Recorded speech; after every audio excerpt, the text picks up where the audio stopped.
Eternals 2 and World War Hulk के individual projects cancelled, but बड़ी screen पे दिखने की उम्मीद अभी भी बाकी।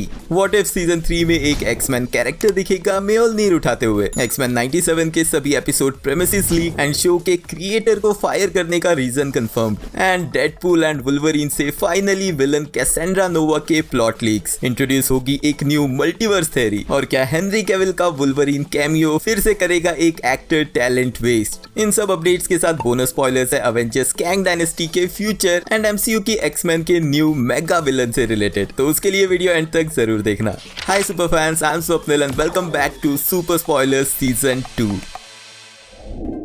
शुरुआत करते हैं इस हफ्ते शुरू हुई एक्समैन 97 सीरीज के साथ। 2 एपिसोड्स के प्रीमियर के बाद इस सीरीज के सभी एपिसोड्स के प्रेमिसेस लीक हो चुके हैं। इन एपिसोड्स की प्लॉट डिटेल आप वीडियो पॉज करके देख सकते हो, बट इंपॉर्टेंट है यहाँ लास्ट के 3 एपिसोड्स जो एक्चुअल में 3 पार्ट फिनाले होगा। टॉलरेंस एक्सटिंक्शन पार्ट 1, 2 एंड 3, जहाँ पे ह्यूमंस एंड म्यूटेंट्स के रिलेशनशिप्स एक क्रिटिकल पॉइंट पे पहुंचते हुए दिखेंगे। एंड मेरे ख्याल से इस सीजन को भी एक क्लिफ हैंगर पे छोड़ा जाएगा, क्योंकि सीजन 2 की स्क्रिप्ट ऑलरेडी रेडी है एंड इस पे एनिमेशन भी शुरू हो चुका है। एंड डिज्नी का प्लान होगा इस सीरीज को एवरी ईयर करने का, जैसे ओरिजिनल एनिमेटेड सीरीज 92 से 97 तक चली थी। एंड लीक्स के हिसाब से इस सीरीज को आगे 97 से 2000 तक, यानी कि नेक्स्ट 4 इयर्स तक कंटिन्यू किया जाएगा। कंटिन्यू से डिसकंटिन्यू की तरफ बढ़ते हैं जो लास्ट वीक हुए एक्समैन 97 के क्रिएटर बो डिमायो। एंड लास्ट वीक इसके बारे में काफी कंफ्यूजिंग न्यूज थी एंड एक्चुअल रीजन हमें पता नहीं चला था उन्हें किस वजह से फायर किया गया है। बट इस वीक मार्वल टीवी के हेड ब्रैड विंडरबॉम ने एक इंटरव्यू में इसकी डिटेल्स बताई, जहां पे पहले तो वो इस क्वेश्चन को टालते रहे और उन्होंने सिर्फ बो के बारे में अच्छी चीजें ही बोली। लेकिन जब एंड में उनसे पूछा गया कि क्या उन्हें फायर किया गया है, तो ब्रैड ने यहाँ यूज की वही टर्म कि वी पार्टेड वेज, यानी कि बस सेपरेट हो गए हैं। तो इवन तो मार्वल की तरफ से ऑफिशियली अब ये स्टेटमेंट है, लेकिन बो डिमायो की तरफ से अभी भी कोई स्टेटमेंट नहीं आया है। पास में रूमर्स ये भी चल रहे थे कि उन्हें द विचर की राइटिंग टीम से भी फायर किया गया था, लेकिन उस टाइम भी कोई कंफर्मेशन नहीं मिला। लेकिन मार्वल टीवी के हेड के स्टेटमेंट से इतना क्लियर है कि कुछ सीरियस चीज नहीं हुई होगी। एंड फिलहाल के लिए बेनिफिट ऑफ डाउट बो डिमायो को दिया जाता है। Moving on to What If season 3, जो मोस्ट प्रोबब्ली इस साल के एंड में आएगा। उसमें बहुत सारे न्यू कैरेक्टर्स हमें देखने मिलेंगे, जिस चीज को ब्रैड ने कंफर्म किया है। एंड उनके हिसाब से यहाँ पर अब मल्टीवर्स को और ज्यादा एक्सपैंड किया जाएगा और ज्यादा एक्सप्लोर किया जाएगा, यानी कि कई सारी ऐसी स्टोरीज देखने मिलेगी जो हम सोच भी नहीं सकते। एक्चुअल में कॉमिक्स में व्हाट इफ सीरीज इसी तरह रही है। And most probably current audience को, जो एमसीयू से टोटली वाकिफ नहीं थी, उन्हें व्हाट इफ सीरीज का एक्सपोजर धीरे धीरे देने के लिए थोड़ा बहुत ही मल्टीवर्सल मिक्सचर दिखाया गया है। लेकिन सीजन 3 के साथ ये काफी वास्ट लेवल पे होगा। एक्समैन 97 में एनिमेटेड एमसीयू में दिखने के बाद स्टॉर्म की एंट्री होगी व्हाट इफ सीजन 3 में, जहां वो विल्ड करेगी म्योलनीर। ये चीज वो ऑलरेडी कॉमिक्स में कर चुकी है, लेकिन वहां पे उसने म्योलनीर को सिर्फ उठाया था, उसे वील्ड नहीं किया था। X Men to serve and protect issue 3 में जब स्टॉर्म कास्टर की वजह से पोजेस हो गई थी, तो उसने थॉर को रोकने के लिए उसका म्योलनीर पकड़ा, लेकिन उसकी पावर्स उसे नहीं मिली। बट इस रूमर के हिसाब से यहाँ पर उसे मिलेंगी म्योलनीर की पावर्स भी। तो अब इस तरह के एपिसोड से आइडिया लगाया जा सकता है कि व्हाट इफ के सीजन 3 के बाकी एपिसोड्स में हमें क्या क्या देखने मिल सकता है। अब पास से एक कंफर्म मूवी कैंसिल हो चुकी है, वो है इटर्नल्स 2। अब इस मूवी को तो कैंसिल कर दिया गया है, लेकिन इन कैरेक्टर्स को फ्यूचर में जरूर यूज किया जाएगा दूसरे प्रोजेक्ट्स में, जिसका सिंपलेस्ट सॉल्यूशन है अवेंजर्स मूवीज में इन्हें दिखाना। लेकिन अगर ये अवेंजर्स के साथ डायरेक्टली नहीं आते तो भी ये दिख सकते हैं 2 और प्रोजेक्ट्स में, जिनमें से पहला है थॉर 5, जिसमें बैटल होती दिखेगी ग्रीक गॉड्स की। एंड यहीं पर इन्वॉल्व हो सकते हैं इटर्नल्स एंड सेलेस्टियल्स। वहीं पे एक और प्रोजेक्ट अगर मार्वल फ्यूचर में प्लान करता है तो वो है अनाइलेशन, क्योंकि कॉमिक्स में अनाइलेटर्स एक कॉस्मिक टीम रही है। And guardians of the Galaxy volume 3 के बाद एमसीयू की कॉस्मिक टीम ऑलमोस्ट खत्म हो चुकी है, तो कैप्टन मार्वल 3 या फिर गार्डियंस ऑफ द गैलेक्सी 4 की जगह इन सभी को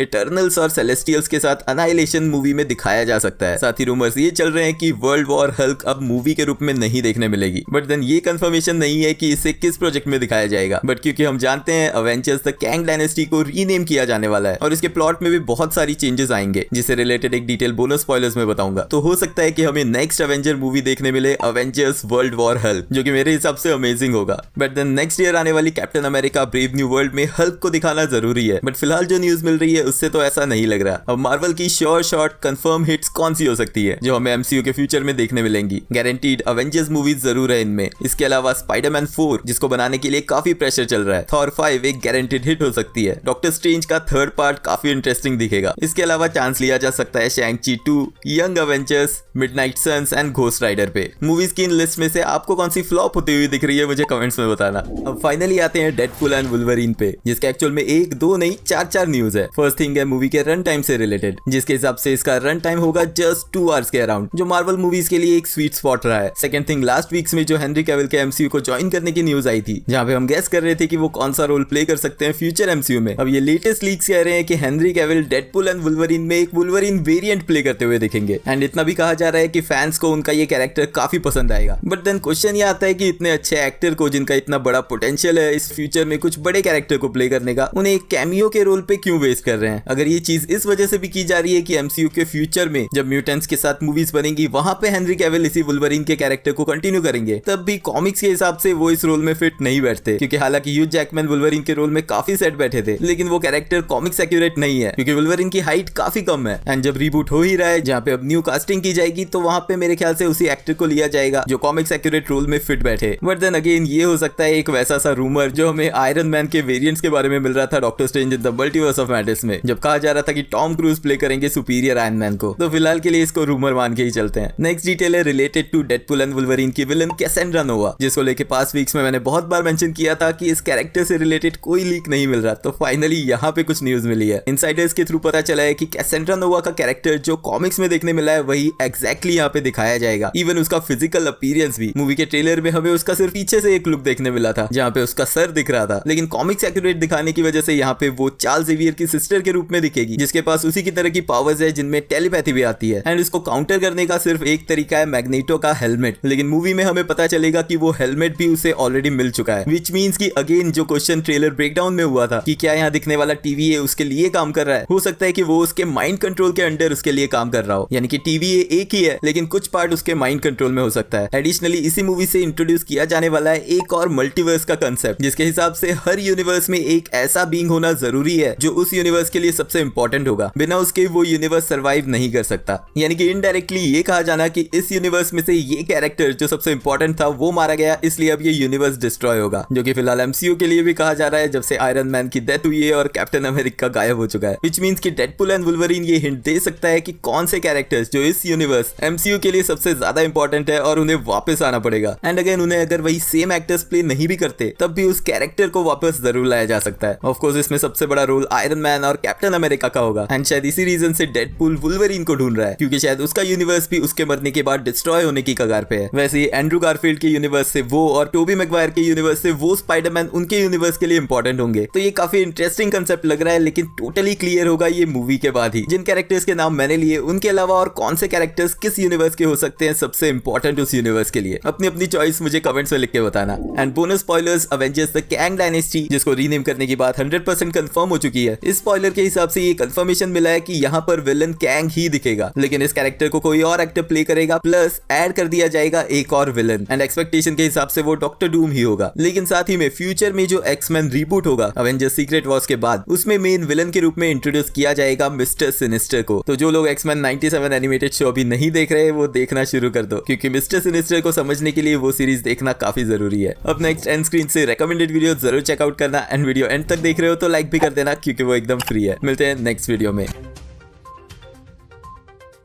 एंड मैडम वेब से रिलेटेड एक स्पेशल न्यूज है कि नेक्स्ट वीक करूंगा मैं मैडम वेब का